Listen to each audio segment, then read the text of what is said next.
What's up, guys? How you doing? Adam Palmer here, the Freelance King. I just got a question. It's how can I assess a freelancer's problem-solving skills? So the best way to assess their problem-solving skills is unfortunately giving them a problem to solve, right? So, a lot of times you can quickly hire freelancers on Upwork or on Fiverr. And if you have a particular problem, the best thing to do is write it all out, be very specific, and put it on them. In situations sometimes where a freelancer may not know how to exactly do it, but they can, invest a little bit of time and energy to better understanding the problem and better understanding the solution, they'll sometimes do it first before even accepting the job. And so that's what I like to do too, because sometimes if you accept the job and you don't know how to solve this particular problem, you can get yourself stuck and get a bad review or have a situation at hand. So if it's one of these, maybe like an error platform or something like that, I kind of encourage sometimes, even though we're not supposed to work on things without a contract, if it's an error or a problem,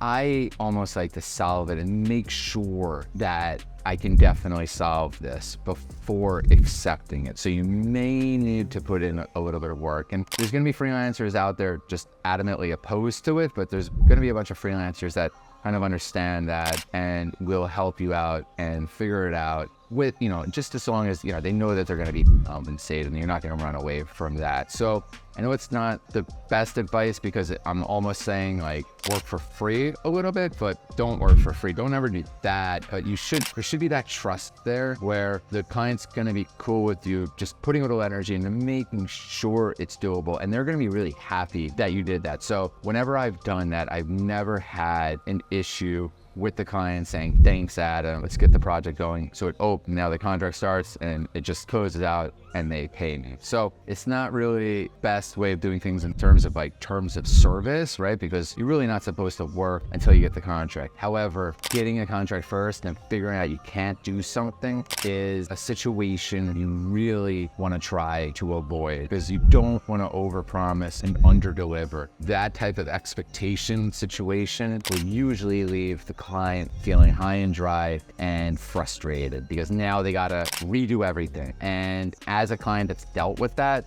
hearing someone, oh, Adam, I can do this. Yeah, definitely. Then you hire them and they're like, sir, I don't know how to do this. And maybe I could find someone that's just like, dude, you just blew it. I understand. It's not like, you're thinking they did this on purpose, but you see that this is the type of person that just won't overcome this, right? If I did accept the job and I didn't know how to exactly solve it, you should know that I'm the type of freelancer that would figure it out, okay? So I'm never gonna leave a client high and dry and be like, sorry, dude, not my thing, good luck. Never gonna do that. What I will do is I'm gonna invest my own time, research it, figure it out, or I'm gonna find someone on my team or on Upwork that knows this stuff better than me, and I may hire them myself to help me coach through this. I'm not gonna force the client to hire someone else or pass on the responsibility, because it's just such an amateur move. If you do that stuff, you're not going to be a freelance king or queen. You're going to just be an entry-level dude that's going to be making $5 to $10 an hour for the remainder of your existence. However, if you want to be the boss here,